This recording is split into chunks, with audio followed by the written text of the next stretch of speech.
Meanwhile, in our game, it's been a back-and-forth first half. Who can put it together in the second half? For the answer, we turn it back over to our broadcast team of Brandon Godden and Charles Davis.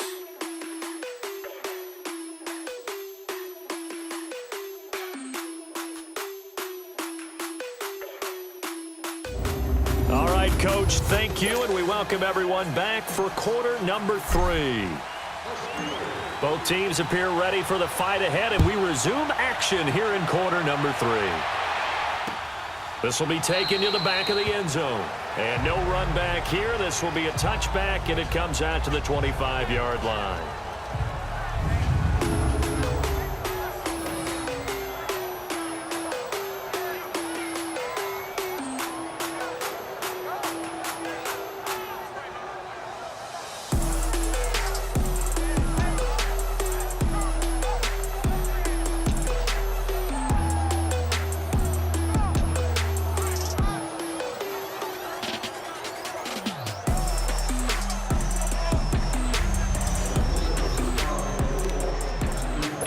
Bortles leads the Jags up 1st and 10 at their own 25-yard line.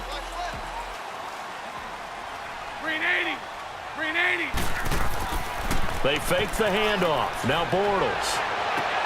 Caught. Safarian Jenkins, right side. And he'll be taken down, but not before they work it across midfield. A very solid gain of 27. There are so many things to watch for when you play defense. And reading your keys, you always hear about that, and having your eyes in the right place. Sometimes your eyes can fool you. How about that play action there? They sprang the big guy, didn't it? Able to dump it over the top to him. And he'll be out just a yard or two shy of the 30. First down, Jacksonville. The passing game looking sharp on this drive for the Jags. If you're running out route, it's likely you're going to end up near the sideline. And what did we just see there? Toe tap. You got it. The benefits of practice. Toe tapping, foot dragging, picking it up, and making sure it was a catch. Finding room to the 20. He's got his man in the crossing route. And all the way down to the 17-yard line. 15 more there, and they're on a roll. It's another first down. That opening drive rhythm continues right into play number 3. Whatever they decided that they wanted to run before the game, it's working pretty well for them right now. Moving the ball downfield at a nice rate. And guess what? I think the chain crew might have to get a little oxygen over there. They have to keep moving downfield with first downs on each play. Tough first half for him, unable to put up the numbers he's used to producing. But with a guy like him, you and I both know it just takes a couple of explosive touches for him to make an impact on this game and on the stat sheet as well. And forget about finding a lane. He barely had time to look up before he was planted in the backfield. And after getting tackled, he's still down and looking very slow to get up. We'll check on his status when we get back.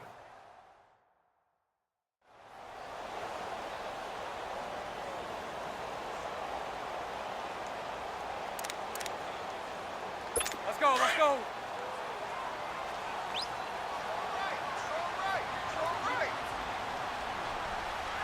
Check. Green 80. From the gun on 3rd down, Bortles. Now he'll dump it underneath to his running back, complete. And he'll get it here to the 10-yard line. Call it a pickup of 7, and that'll bring up 4th down. Instead of throwing it downfield, Charles, they just tried to dump it underneath there. You like the call? I do. I think it's a high percentage play because you get the completion, and what you're counting on is your back to use his legs and his elusiveness to make people miss and pick up the first down. In this case, it didn't happen. So they put together a good little drive there, but ultimately stalling out in the red zone. Yeah, I know a lot of people look at it as a little bit of a negative. They didn't get 6 points out of it, right? Didn't get the touchdown. But that's actually okay. They got 3 points, able to give their defense a little bit of rest, let them settle down over there. So all in all, to me, that's a good drive.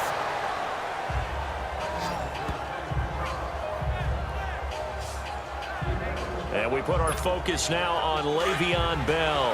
And he's closing in on that number that all running backs circled beginning of the year, the number 1,000. Could do it on this drive. And you have to think to yourself that this moment, getting to this spot, it started in the offseason, right? Not just the workouts, right? Not just getting yourself physically prepared to play, but mentally, as well as your team, as well as your unit, head coach, offensive coordinator. We run the football. We give you opportunities.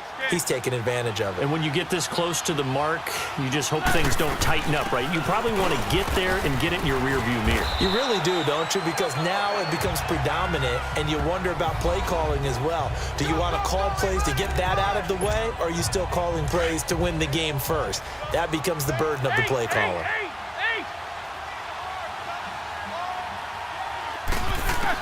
On second down, Roethlisberger. And he almost had it defensively.